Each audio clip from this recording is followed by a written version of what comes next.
Hi അസ്സലാമു അലൈക്കും, welcome back. ഇന്ന് ഞാൻ വന്നിട്ടുള്ളത് നല്ലൊരു ബ്രേക്ക്ഫാസ്റ്റിൻ്റെ വീഡിയോ ആയിട്ടാണ്. അപ്പോൾ ഓയിലൊന്നും ഇല്ലാതെ നല്ല ഹെൽത്തി ആയിട്ടുള്ള പെട്ടെന്ന് റെഡിയാക്കാൻ പറ്റുന്ന നല്ലൊരു ബ്രേക്ക്ഫാസ്റ്റാണ്. അപ്പോൾ എന്താണെന്ന് നമുക്ക് കണ്ട് നോക്കാം.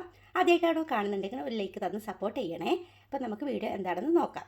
ഒരു പാൻ വെച്ചിട്ട് ചൂടാകുമ്പോഴത്തേക്കും അതിലോട്ട് 1 ടീസ്പൂൺ മാത്രം വെളിച്ചെണ്ണ ഒഴിച്ച് കൊടുത്തിട്ടുണ്ട്. അതൊന്ന് ചൂടായിട്ട് വരണം. ഇനി നമുക്ക് ഇതിലോട്ടൊരു 1/4 ടീസ്പൂൺ മാത്രം നല്ല ജീരകം ചേർത്ത് കൊടുക്കാം. ഇതൊന്ന് പൊട്ടിത്തുടങ്ങുമ്പോഴത്തേക്ക് ഇതിലോട്ടൊരു 1/4 ടീസ്പൂൺ മഞ്ഞൾപ്പൊടി ചേർക്കാം. അപ്പം തന്നെ ഒരു 1/4 ടീസ്പൂണ് കാശ്മീരി മുളക് പൊടിയാണ്. ഇനി നമുക്കിതൊന്ന് ഈ പച്ചമണം പോകുന്നത് വരെ ഒന്ന് ഈ എണ്ണയിലൊന്ന് മൂപ്പിച്ചെടുക്കണം. തീ വളരെയധികം കുറച്ചിട്ട് വേണം ഇങ്ങനെ ചെയ്യാനായിട്ട്. ഇപ്പോൾ മൂത്ത് വന്നിട്ടുണ്ട്. ഇനി നമുക്കിതിലോട്ട് നുള്ളി കായപ്പൊടി ചേർക്കാം. ഇത്രയും മതി. ഇതിലോട്ട് ഇട്ട് കൊടുക്കുന്നത് ഒരു 1/4 കപ്പിലും താഴെ ഗ്രീൻ പീസാണ്. ഇത് ഫ്രോസൺ ഗ്രീൻ പീസാണ്. അപ്പോൾ ഇതിനത്ര വേവില്ല. നിങ്ങളുടെ കയ്യിൽ ഇന്നലെ ഫ്രഷ് ആയിട്ടുള്ളതെങ്കിൽ ഒന്ന് വേവിച്ചിട്ട് ഇതിലിട്ട് ഇട്ട് കൊടുത്താൽ മതി. ഇതിലോട്ട് ഒരു ചെറിയ ഉരുളക്കിഴങ്ങ് ചെറിയ പീസാക്കിയിട്ട് ഇതേപോലെ ഇട്ട് കൊടുത്തിട്ടുണ്ട്. വേവിച്ചിട്ടൊന്നുമില്ല, അങ്ങനെ പച്ചക്ക് തന്നെയാണ് ഇപ്പോൾ ഇട്ട് കൊടുത്തിട്ടുള്ളത്. ഇനി നമുക്ക് കുറഞ്ഞ തീയിൽ വെച്ചിട്ട് ഇത് നല്ലവണ്ണം ഒന്ന് വേവിച്ചെടുക്കണം. നമുക്ക് ഇതിലോട്ട് ഒരു ചെറിയ കഷ്ണം സവാളയും ഒരു പച്ചമുളക്, ചുവന്ന മുളകാണ്, അതും കൂടി ചേർത്തിട്ട്, പിന്നെ ഇതിൽ ഞാനിപ്പോൾ ഉപ്പ് ചേർത്തിട്ടില്ല. കുറച്ചും കൂടി ഒന്ന് ഉരുളക്കിഴങ്ങ് വെന്ത് വരുമ്പോൾ മാത്രമാണ് ഞാനിപ്പോൾ ഉപ്പ് ചേർക്കുന്നത്. അതുവരെ നമുക്ക് ചെറിയ തീയിലിട്ടിട്ട് ഇതെല്ലാം ഒന്ന് വേവിച്ചെടുക്കണം, വേവിച്ചെടുക്കാം. ഇതിലോട്ട് ഒരല്പം ഇഞ്ചി വെളുത്തുള്ളിൻ്റെ പേസ്റ്റ് ചേർക്കാം. ആവശ്യത്തിനുള്ള ഉപ്പും കൂടി ഇടുന്നുണ്ട്. ഒരു 1/4 കപ്പിലും താഴെ വെള്ളം ഒഴിച്ച് കൊടുത്ത് നല്ലവണ്ണം ഇതൊന്ന് വേവിച്ചെടുക്കാം. ഇനി നമുക്ക് തീയൊന്ന് അല്പം കൂട്ടി കൊടുക്കണം.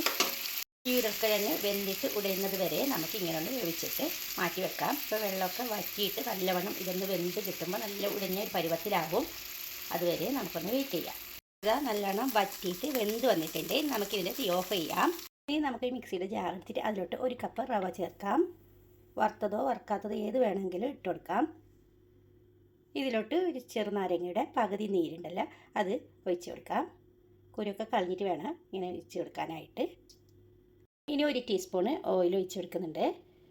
അതോടൊപ്പം തന്നെ 1 കപ്പ് റവയ്ക്ക് 1 കപ്പ് വെള്ളമാണ് എടുത്തിട്ടുള്ളത്. ഏത് പാത്രത്തിലാണ് നിങ്ങൾ റവ എടുക്കുന്നത് അത്ര തന്നെ വെള്ളം ഒഴിച്ച് കൊടുക്കാം. ഇനി നമുക്കിതിലോട്ട് ആവശ്യത്തിനുള്ള ഉപ്പും കൂടി ചേർത്ത് കൊടുക്കാം.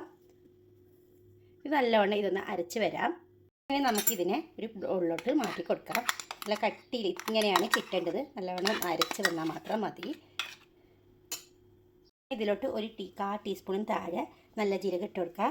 ഇത് നിങ്ങൾക്ക് ഇഷ്ടമുണ്ടെങ്കിൽ ഇട്ട് കൊടുത്താൽ മതി, ഇല്ലെങ്കിൽ ഇതിടണം നിർബന്ധമില്ല. ഇനി അതേപോലെ തന്നെ ഒരു 1/4 ടീസ്പൂൺ തന്നെ ബേക്കിംഗ് സോഡയും ചേർക്കാം. ഇത്രയും മതി. എന്നിട്ട് നല്ലവണ്ണം ഒന്നും കൂടി മിക്സാക്കി എടുക്കണം. ഇനി നമുക്കിതിനാവശ്യമുള്ളത് ഇത് വേവിക്കാനായിട്ട് ഇതേപോലത്തുള്ള ചെറിയ ഇഡ്ഡലി കിണ്ണങ്ങൾ ഉണ്ടാവുമല്ലോ, ഇതില്ലെങ്കിൽ ഇഡ്ഡലി തട്ടിൽ ഉണ്ടാക്കിയാലും മതി. ഇത് നല്ലവണ്ണം ഒന്ന് ഓയിൽ ബ്രഷ് ചെയ്തെടുക്കണം. എന്നിട്ട് നമുക്ക് ഈ ബാറ്ററി ഇതിലോട്ട് ഓരോ ചെറിയ സ്പൂൺ വീതം ഇങ്ങനെ ഒന്ന് ഒഴിച്ച് കൊടുക്കണം. ഒരേ അളവിൽ എല്ലായിടത്തും ഇങ്ങനെ ഒന്ന് ഒഴിച്ച് കൊടുത്താൽ മതി. എന്നിട്ടൊന്നൊരു ടാപ്പ് ചെയ്ത് കൊടുക്കണം ഇങ്ങനെ എല്ലാം കൂടിയിട്ട്. എന്നിട്ട് നേരത്തെ നമ്മൾ തയ്യാറാക്കിയിട്ട് വെച്ചിട്ടുള്ള മസാല ഉണ്ടല്ലോ, അതിൽ നിന്ന് ഓരോ സ്പൂൺ വീതം ഇതിൻ്റെ നടുക്കായിട്ട് ഇട്ട് കൊടുക്കുക. നിങ്ങൾ ആദ്യമായിട്ടാണോ കാണുന്നുണ്ടെങ്കിൽ ഈ റെസിപ്പി ഇഷ്ടമായാൽ ഒരു ലൈക്ക് തരാനും, അതേപോലെ തന്നെ പുതുതായിട്ട് ആരെങ്കിലും ഒന്ന് കാണുന്നുണ്ടെങ്കിൽ ഒന്ന് സബ്സ്ക്രൈബ് ചെയ്ത് സപ്പോർട്ട് ചെയ്യണേ. അപ്പോൾ ഇതുപോലത്തെ നല്ല ഈസി റെസിപ്പികൾ ഒത്തിരി എൻ്റെ ചാനലിലുണ്ട്, അതൊക്കെ ഒന്ന് കാണാനും മറക്കരുത്. ഞാനിപ്പോൾ ഓരോ സ്പൂൺ വീതം ഇങ്ങനെ നടുക്കായിട്ട് വെച്ച് കൊടുത്തതിന് ശേഷം നമുക്ക് ബാക്കിയുള്ള മാവുണ്ടല്ലോ അതിന് ഇത് മുകളിലോട്ടായിട്ട് ഒഴിച്ച് കൊടുക്കാം. എത്രത്തോളം നിങ്ങൾക്ക് ഫില്ലിങ് ഇഷ്ടമാണ് അത്രയും ഇട്ട് കൊടുക്കാം. എന്നിട്ട് ഒന്നും കൂടി ഇത് മിക്സാക്കി കൊടുക്കണം. അതിനുശേഷം നമുക്ക് വീണ്ടും ഓരോ സ്പൂൺ വീതം ഇതിന് മുകളിലോട്ട് ഇത് കവർ ചെയ്യുന്ന രീതിയിൽ ഒന്ന് ഒഴിച്ച് കൊടുത്താൽ മാത്രം മതി.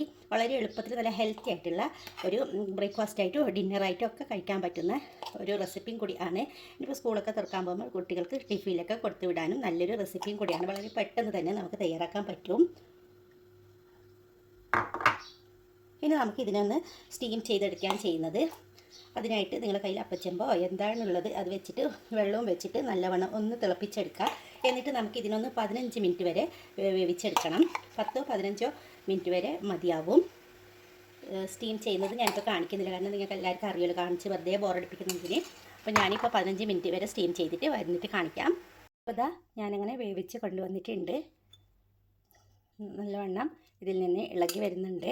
ഇനി നമുക്ക് ഇതിന് ഒരു കാര്യം കൂടി ചെയ്യണം, ഇല്ലെങ്കിൽ ഇങ്ങനെ തന്നെ കഴിക്കാം. ഇപ്പോൾ അതല്ലാതെ ഞാനിപ്പോൾ വേറൊന്നും കൂടി ചെയ്യുന്നുണ്ട്. ഇതിന് പാൻ വെച്ചിട്ട് അതിലോട്ട് 1 ടേബിൾ സ്പൂണ് വെളിച്ചെണ്ണ ഒഴിച്ചിട്ടുണ്ട്. ഇതിങ്ങനെ ഉണ്ടാക്കണം നിർബന്ധമില്ല, ഇപ്പോൾ ഇങ്ങനെ ആക്കിയാൽ കുറച്ചും കൂടി നല്ലൊരു ടേസ്റ്റാണ്. ഇനി ഇതെല്ലാം ഇതിലോട്ട് വെച്ച് കൊടുക്കാം. ഒന്ന് ആ സൈഡൊന്ന് മൊരിച്ചിട്ട് കൊടുക്കണം. ഇതുപോലെ സ്പാച്ചില വെച്ചിട്ട് ഒന്ന് പ്രസ് ചെയ്ത് കൊടുക്കുക. എന്നിട്ട് അതൊന്ന് പൊരിഞ്ഞ് വരുമ്പോൾ നമുക്കൊന്ന് തിരിച്ചിട്ട് കൊടുക്കുക. അധികം പൊരിയണ്ട, ലൈറ്റ് ഒരു ഗോൾഡൻ കളർ ആകുന്നത് വരെ നമുക്കങ്ങനെ ചെയ്യാം. ഇത് നമുക്കിതിനൊന്ന് തിരിച്ചിട്ട് കൊടുക്കാം. അങ്ങനെ ആ സൈഡ് പൊരിഞ്ഞതിന് ശേഷം നമുക്ക് പ്ലേറ്റിലോട്ട് മാറ്റാം. ഞാനിപ്പോൾ പ്ലേറ്റിലോട്ട് മാറ്റിയിട്ടുണ്ട്. ഇതിന് മുകളിലായിട്ടായിട്ട് അല്പം മല്ലിയില മുകളിലോട്ട് ഇട്ട് കൊടുക്കുക. കാണാൻ നല്ലൊരു ഭംഗി, നല്ലൊരു ഫ്ലേവറാണല്ലോ ഇതിൻ്റെ. അങ്ങനെ ഇട്ട് കൊടുത്തിട്ടുണ്ട്. ഇനി ചൂടാറിയതിന് ശേഷം ഞാൻ കട്ട് ചെയ്തിട്ട് കാണിക്കാം. നല്ല ചൂടുണ്ട്. ഇനി നമുക്കിതിനൊന്ന് കട്ട് ചെയ്യാം. പുറമെ നല്ല ക്രിസ്പിയും, നിങ്ങൾക്ക് സൗണ്ട് കേട്ടറിയില്ല, അകത്ത് നല്ല സോഫ്റ്റ് ആയിട്ടുള്ള ഒരു റെസിപ്പിയാണ്. തീർച്ചയായും എല്ലാവരും ഇതൊന്ന് ട്രൈ ചെയ്ത് നോക്കണം. വീഡിയോ ഇഷ്ടമായാൽ അത് നേരത്തെ പറഞ്ഞാൽ ഒരു ഷെയറും കൂടി ചെയ്ത് തരണേ.